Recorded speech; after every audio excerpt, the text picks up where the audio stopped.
À plusieurs reprises, entre les 5e et 3e siècles avant notre ère, les armées ennemies qui assiègent la ville de Syracuse, en Sicile, sont frappées par un mal incurable.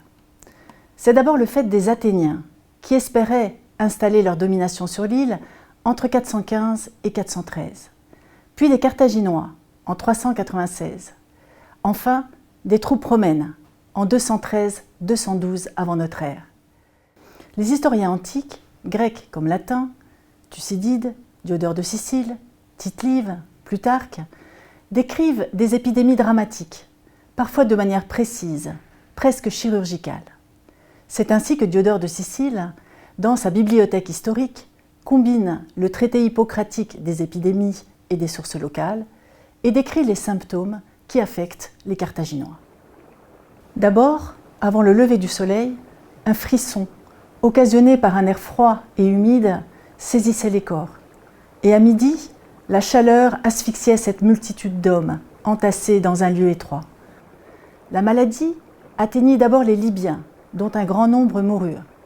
Dans le commencement, ils ensevelissaient leurs cadavres. Mais bientôt, en raison de la quantité de morts et les gardes malades étant eux-mêmes attaqués par la maladie, personne n'osa plus approcher des souffrants.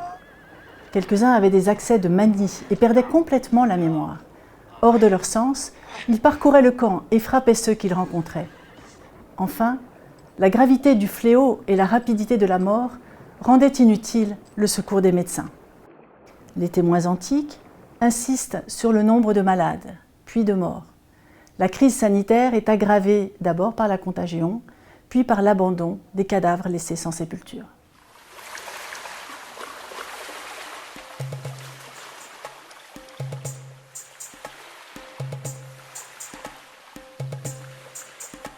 Certains attribuent l'épidémie à la vengeance des dieux de Syracuse. L'ennemi a attaqué une cité respectueuse de ses divinités et a même parfois violé ses temples. C'est le cas des Carthaginois, qui ont pillé le sanctuaire des déesses de la fécondité, protectrices de la ville et de la Sicile, Déméter et Corée. Pour se racheter, ils devront introduire à Carthage le culte des deux déesses. L'abandon des rites funéraires destinés à assurer le passage du mort dans l'au-delà est un facteur aggravant. Mais tous pointent deux causes essentielles, le lieu et la saison.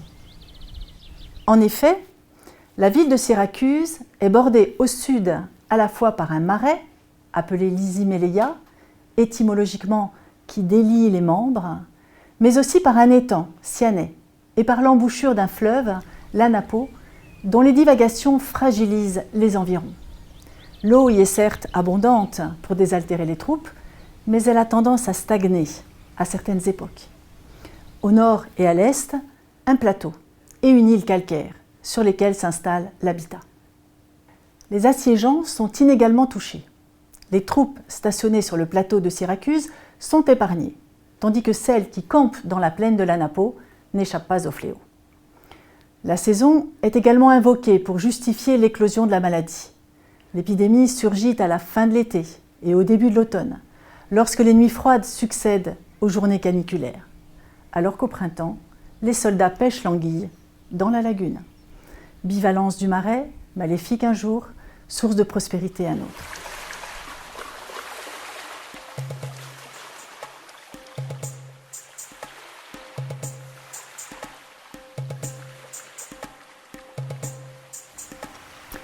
On constate en réalité que seuls les étrangers sont victimes de l'épidémie.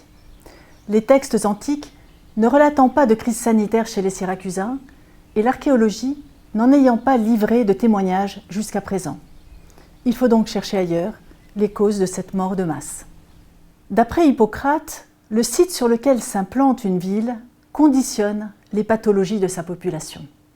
Ainsi, dans son traité Air, eau, lieu, le père de la médecine occidentale estime que l'eau des marais est la pire des eaux, parce qu'elle provoque épidémies de dysenterie, diarrhée, fièvre carte, et il recommande l'eau courante des sources.